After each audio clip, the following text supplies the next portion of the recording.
Hey everyone, so you probably just got a puppy and that's why you clicked on this video and you're looking for tips and tricks on how to raise one. This is our first puppy, Theo, and he's been, hi Theo, he's been amazing, but similar to you, or some of you, he's our first dog. So we've learned a lot and we're excited to share some tips. We did have a video come out, we'll link it below, on our first top 10 tips and tricks that helped us kind of raise Theo. So if you haven't clicked on that yet, feel free to go and click on that after this video. But yeah, so we'll start with the first one. Oh, Theo, he's in play mode. Oh, good boy, good boy. So the first tip, and probably one of the most popular tips, is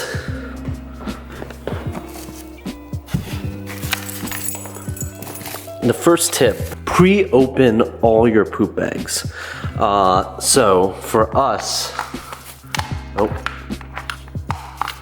okay. So for us, we pre-open our poop bags before we go on walks. We actually have a bunch of them in this little slot that we've pre-opened, and then we put it by the door, and we tie one to his leash. So if you're like me, who kind of generally has dry hands, and oftentimes when he poops, this guy right here, myself have a big issue on trying to open the poop bags, and I'm trying to lick my fingers, which is kind of gross, to open it if my hands are dry. What I found really helpful is to actually pre-open the poop bags, and they help a ton. Right, buddy? They help a ton, and so once he starts pooping, once he starts like squatting, you are ready to go. I have also gotten this thing that attaches to the harness, to the leash, so in case he does, do a surprise second poop. But hey, if you need it, put it in here. But we definitely suggest pre-opening your poop bags, and it saves a ton of time and saves a lot of struggle on the walk. So yeah, number one, pretty popular one too, right? So for the second tip is to buy your wipes in bulk. I know this is probably a no-brainer for a lot of people, but buy your baby wipes or your pet wipes. We suggest baby wipes because they do the same thing in bulk, because for us especially, we wipe his paws every time he goes outside, right? So we wipe his paws, we wipe back his back paws, his pee-pee area, his bum, his chin, his nose, his ears. So we spend about 2 to 3 wipes per walk, and if you walk him twice a day or 3 times a day, it adds up. So buy these in bulk. They sell these at Walmart, Target. They also sell in Costco. So buy them in bulk. You can save a ton of money, and we definitely suggest buying the baby wipes versus buying any of the pet wipes. They essentially do the same thing. But yeah, some people might argue against that, but honestly, it's been great. And these ones specifically are awesome. Come here. The third tip I have, and it's probably a little easier said than done, is learn how to sew. A lot of his toys have gone through extensive surgery, and especially if they're a puppy, they're teething and they're moving around a lot and they have a lot of energy. The poor toys will go pretty while while he's stretching. So for us, this the teddy bear has gotten pretty destroyed. He used to have a little heart inside. He ripped it out, so you can see that it went through quite a bit of trauma. This dog also got a lot of surgery done, abdomen.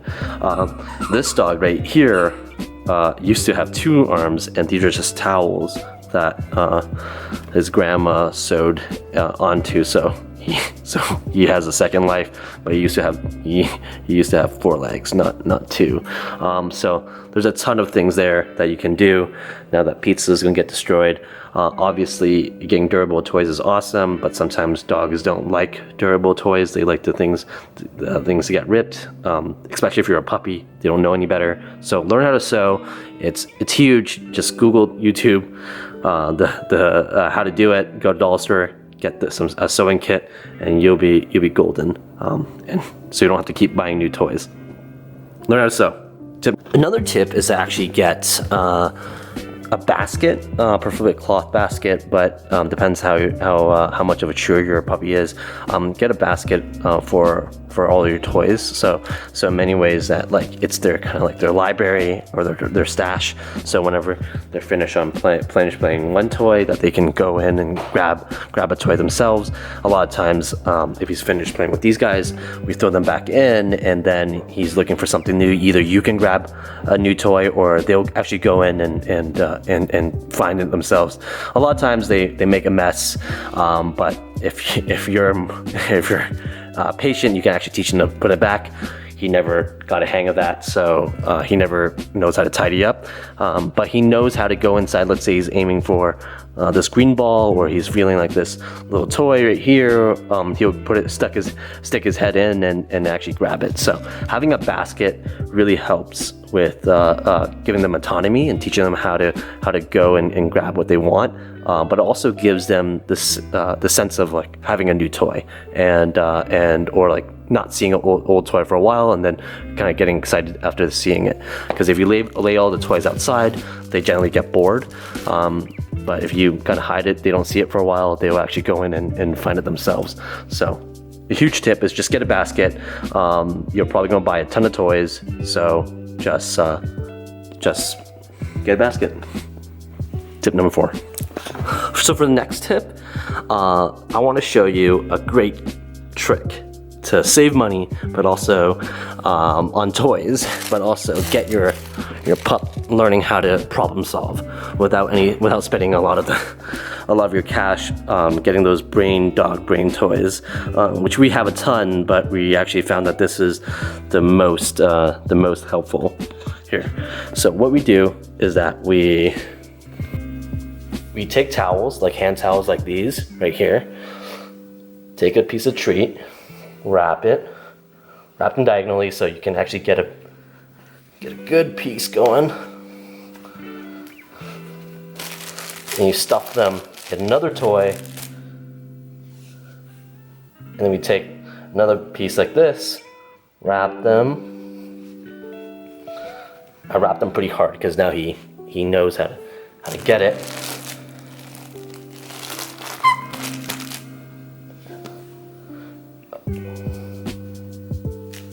He's watching because he's waiting for me to give it to him.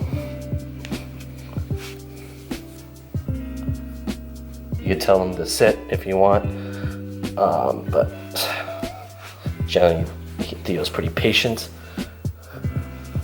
You wrap it, kind of like a burrito, and then you tie it. Right, and so you have this tied little knot and you throw it. Ready? Go. Go, Theo. He goes, fetches it, and then he brings it back. So what this is actually doing is that he's trying to find a knot to untangle, untie, I guess, the blanket full of treats. It's pretty entertaining watching him do it.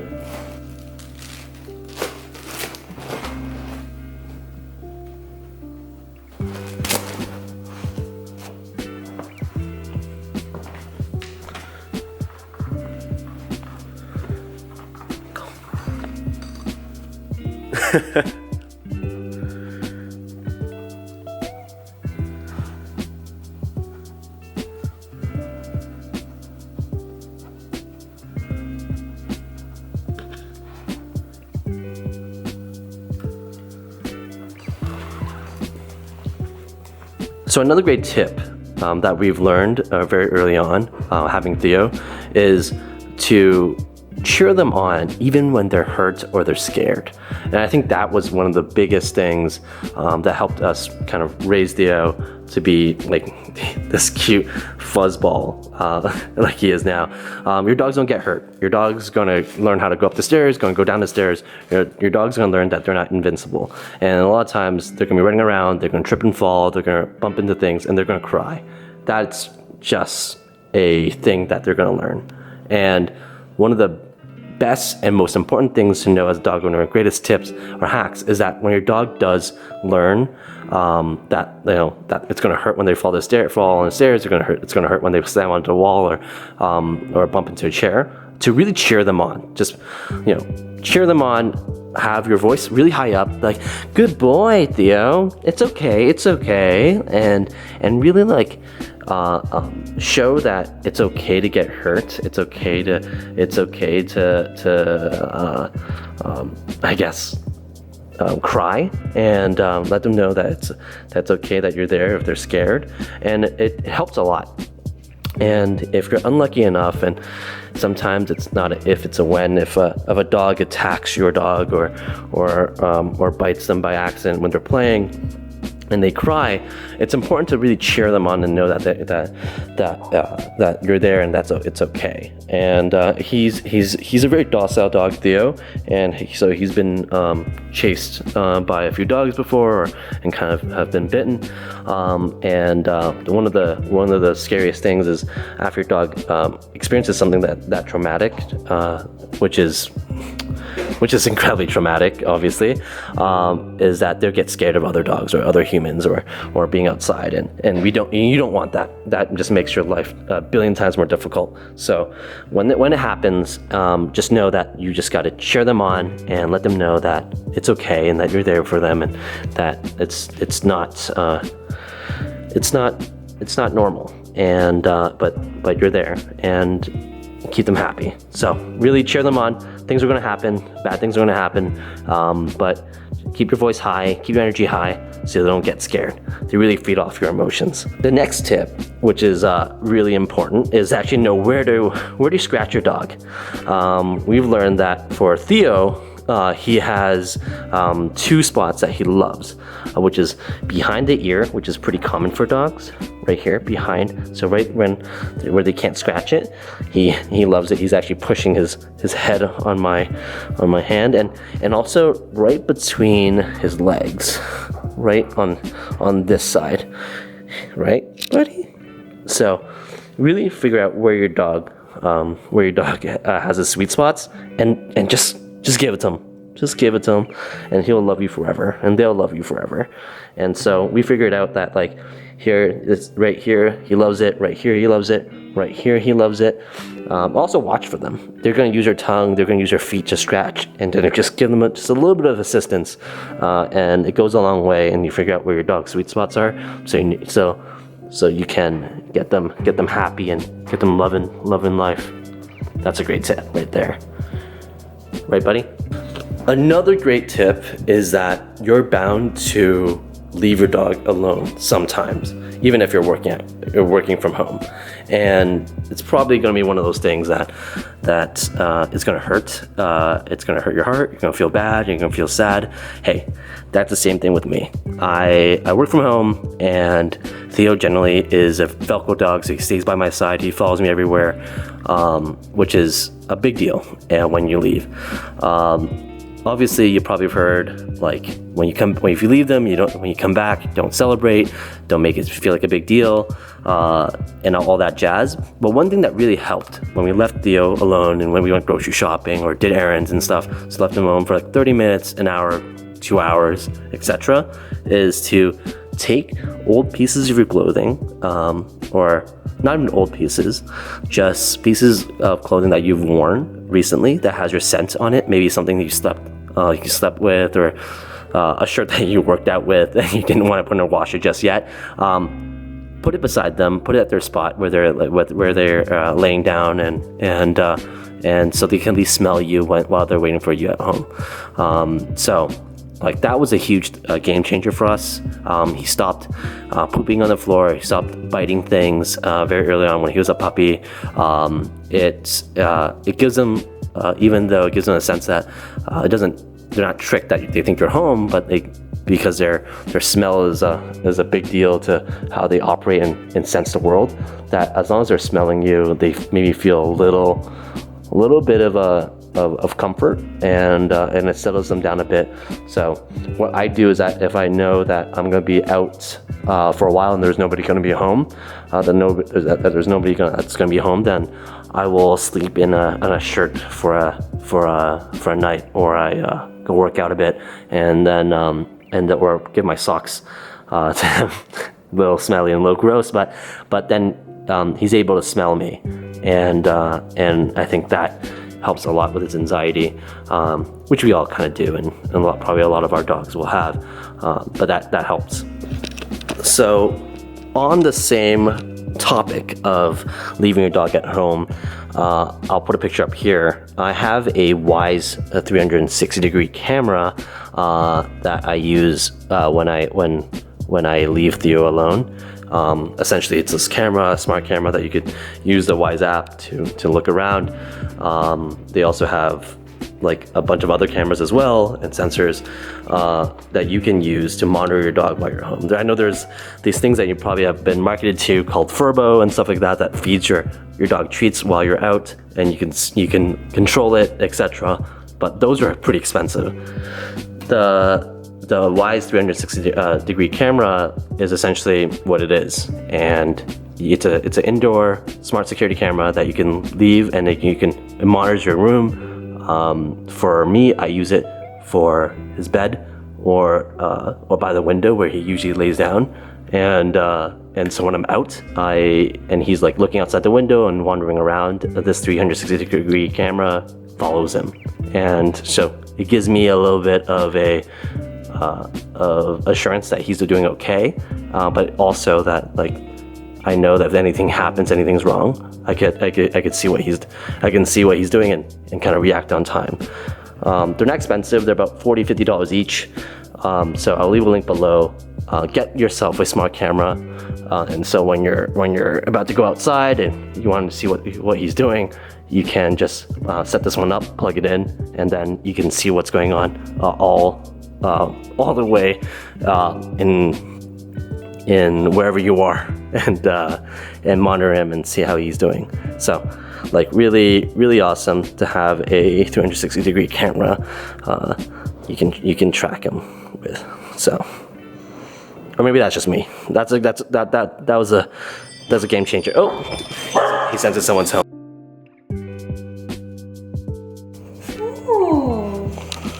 Okay.